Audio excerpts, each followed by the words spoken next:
वज़ीर दाखिला मोहसिन नकवी ने कहा है कि इस्लामाबाद पर धावा बोला किया। अली अमीन लीड कर रहे थे। वज़ीर आला खैबर पख्तूनख्वा समेत इस्लामाबाद पर धावा बोलने वाले हर शख्स के खिलाफ कार्रवाई होगी। ये बाकायदा तरबियत याफ्ता मुसल्ला जत्थे थे। मकसद डी चौक पर पहुंचकर SCO कॉन्फ्रेंस तक धरना देना था। वज़ारत दाखिला ने खैबर पख्तूनख्वा पुलिस के मुलविस होने से मुतालिक तहकीकात शुरू कर दी।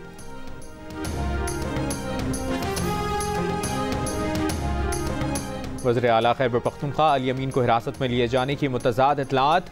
वज़ारत दाखिला के ज़राए ने अली अमीन गंडापुर की गिरफ्तारी और हिरासत की इतलात की तरदीद कर दी। कहा, अली अमीन गंडापुर को ना गिरफ्तार किया गया, ना ही हिरासत में लिया गया। अपोजिशन लीडर उमर अयूब और मुशीर इतलात खैबर पख्तूनख्वा बैरिस्टर सैफ का अली अमीन गंडापुर की गिरफ्तारी का दावा।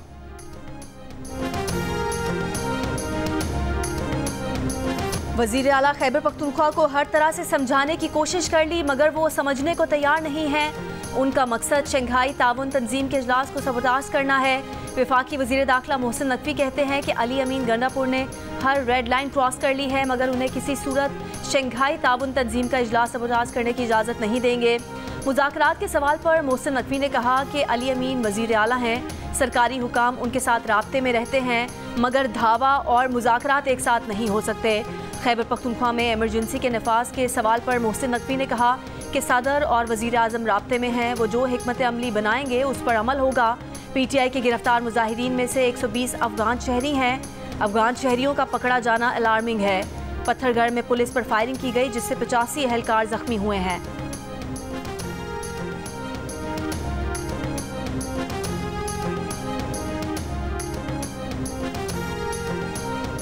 डी चौक पहुंचने और रोकने की कोशिश में आज भी इस्लामाबाद पुलिस और तहरीक इंसाफ के कारकुनों में मुख्तलिफ मकामात पर झड़पें हुई।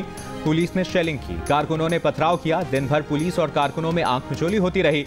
बुरहान टोल प्लाजा पर अली अमीन के काफिले में शामिल कारकुनों और पुलिस के दरमियान झड़पें हुई।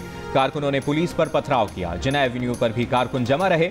26 नंबर चुंगी पर भी पुलिस ने पकड़ धकड़ की और आंसू गैस की शेलिंग की। ब्लू एरिया में जमा हुए कारकुनों पर भी शेलिंग की गई। डी चौक पर पुलिस की शेलिंग के जवाब में PTI कारकुनों ने पथराव किया। चाइना चौक पर जमा हुए कारकुनों पर भी शेलिंग की गई। कारकुनान ने आंसू गैस का असर जायल करने के लिए अतराफ के दरख्त जला दिए। वफाकी दारुल हुकूमत में आज भी दिन भर मामूलात ज़िंदगी मुतासर रहे। जुड़वा शहरों को मिलाने वाले तमाम रास्ते बंद रहे। रावलपिंडी से मरी जाने वाले रास्ते भी बंद थे। मोबाइल फ़ोन और मेट्रो बस सर्विस मुअत्तल रही। कारोबारी मराकज़ भी मुतासर रहे। सरकारी और निजी तालीमी इदारे बंद रहे।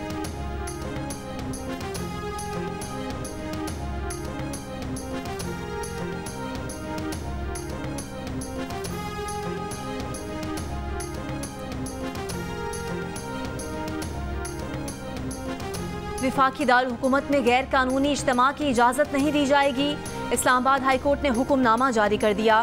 हुक्मनामे में कहा गया, यकीनी बनाया जाए शंघाई ताउन तंजीम इजलास के मौके पर इस्लामाबाद में एहतजाज और लॉकडाउन सूरत हाल पैदा ना हो।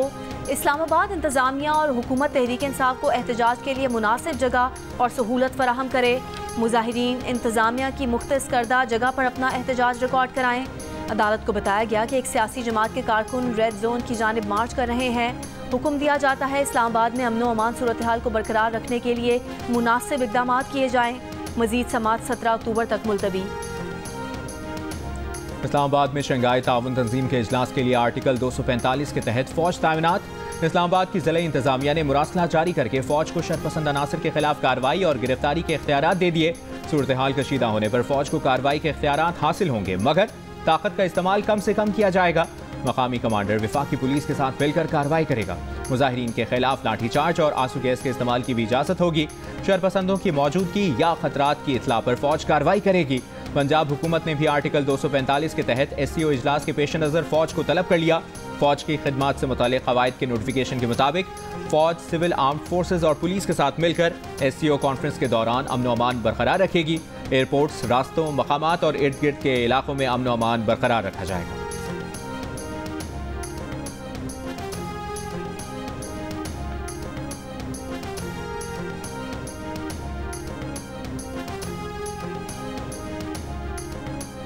वफाकी हुकूमत ने आर्टिकल 245 के तहत दारुल हुकूमत और गिरदो नवाह में पाक फ़ौज की तैनाती की।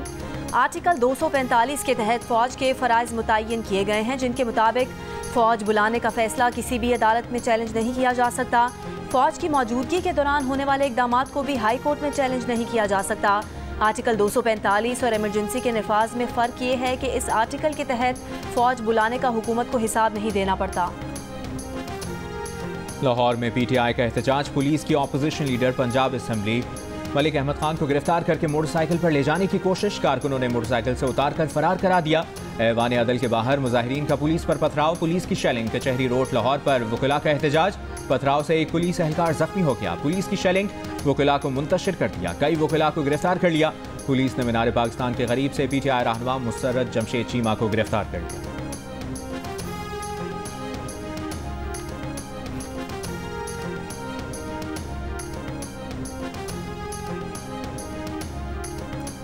वज़ीर आला पंजाब मरीम नवाज का कहना है कि पीटीआई ना सियासी जमात है, ना थी और ना हो सकती है। मैं हमेशा से कहती थी, आज हकीकत दुनिया के सामने आ गई है। ये एक दहशतगर्द जमात है जो बार बार अपने ही मुल्क पर हमलावर होती है। रियासत इनके साथ वही सलूक करे जो दहशतगर्दों के साथ किया जाता है। मरीम नवाज ने मजीद कहा कि तहरीक इंसाफ के भेस में तहरीक इंतशार का वाहिद मकसद मुल्क में आग लगाना है। मरीम नवाज ने इंटरनेट पर अपने बयान के साथ जख्मी पुलिस एहलकार की तस्वीर भी जारी की और कहा कि कांस्टेबल बिलाल लाहौर में तहरीक इंतशार के बुकला के पथराव से जख्मी हुए। क्या ऐसी हरकत कोई सियासी जमात कर सकती है? और ये पहली बार नहीं। चेयरमैन पीटीआई बैरिस्टर गौहर ने कहा है कि तहरीक इंसाफ यकीनी बनाएगी कि शंघाई ताउन तंजीम का इजलास प्रोग्राम के मुताबिक हो। पीटीआई का एक दिन का एहतजाज था, धरना नहीं। जिस तरीके से शेलिंग की गई और गोलियां चलाई गईं, ये गैर जमहूरी है। टी चौक कोई ऐसी मुकद्दस जगह तो नहीं जहां कोई कदम नहीं रख सकता। पार्लियामेंट इजलास के पेश नज़र पार्टी का फैसला था कि एमएनएज और चेयरमैन तहरीक इंसाफ एहतजाज में शामिल नहीं होंगे, पीछे रहकर हिमायत करेंगे। जयशंकर से मुतालिक बैरिस्टर सैफ का बयान से आखो सबाक से हट कर लिया गया है। भारतीय वज़ीर ख़ारजा को किसी पार्टी इवेंट में शिरकत की दावत नहीं देंगे। बैरिस्टर गौहर की ज़ेर सदारत तहरीक इंसाफ की सियासी कमेटी का इजलास, खैबर पख्तूनख्वा हाउस से मुबैना गिरफ्तारियों पर मुशावरत।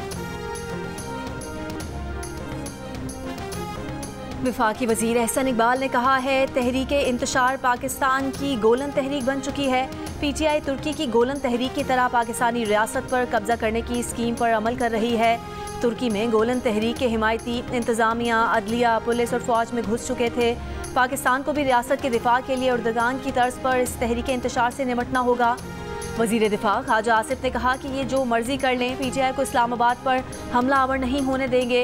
इससे मुल्क दुश्मनों का हमला तस्वुर किया जाएगा। एक तरफ अफगानों के मुसल्ला जत्था हमला आवर हैं, दूसरी तरफ भारतीय वज़ीर ख़ारजा को दावत दे रहे हैं।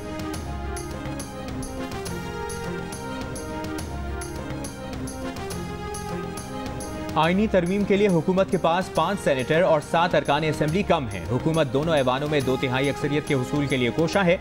एडिटर इन्वेस्टिगेशन जंग और दी न्यूज़ अंसार अब्बासी की रिपोर्ट के मुताबिक आइंदा हफ्ता बहुत अहम है। दी न्यूज़ ने पार्लियामेंट के 3 बासर सरकारी अरकान से बात की, लेकिन इनमें से एक भी आईनी तरामीम का हदफ हासिल करने के मामले में पुरएतमाद नजर नहीं आया। वो अपनी ताकत पर इन्हिसार के बजाय कुछ दूसरी कुव्वतों पर मुनहसर दिखाई दिए। मोहसिन नकवी, पीपल्स पार्टी और नून लीग अब तक मौलाना फजल रहमान को मनाने में नाकाम हैं। एक जराए का कहना है कि अगर रियासत फैसला कर ले तो काम हो जाता है।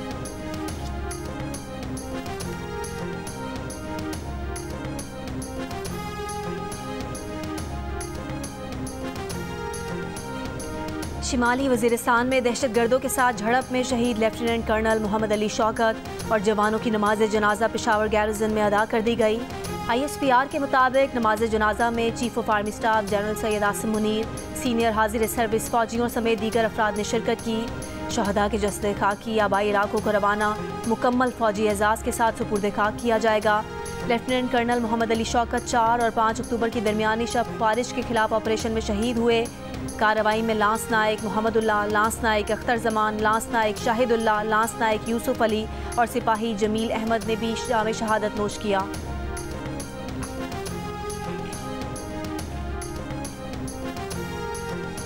स्वात के इलाके चारबाग में कानून नाफिज करने वाले इदारों का इंटेलिजेंस बेस्ड मुश्तरका ऑपरेशन। ISPR के मुताबिक फायरिंग के तबादले में खारजी सरगना अताउल्लाह उर्फ मेहरान समेत 2 खवारिज हलाक हो गए।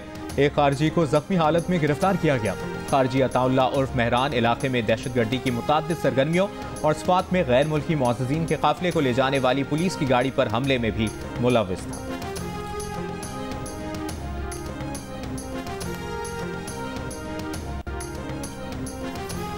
बानी पीटीआई को समझ आ गया है कि वो फंस गए हैं और बाहर नहीं निकल सकते। उनको लाशें चाहिए, वो फ्रस्ट्रेटेड हैं। सेनेटर फैसल वाडा की नया पाकिस्तान में गुफ्तगू बोले, अब कुछ हुआ तो मामला आर्मी कोर्ट में चला जाएगा। पिछली बार गंडापुर को पेस्ट्री खिलाई गई थी, इस बार व्हिप्ड क्रीम के साथ पेस्ट्री खिलाई जाएगी।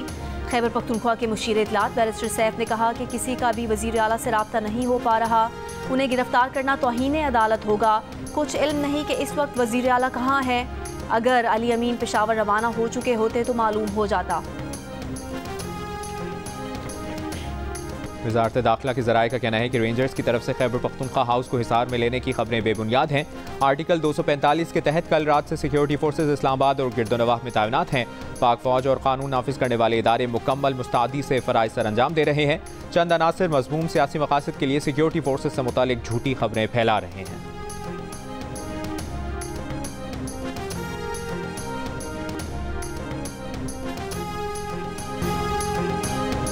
और सुप्रीम कोर्ट ने पीटीआई के इंतखाबी निशान से मुतालिक 13 जनवरी के फैसले पर पीटीआई की नजरसानी दरखास्त समाअत के लिए मुकर्रर कर दी।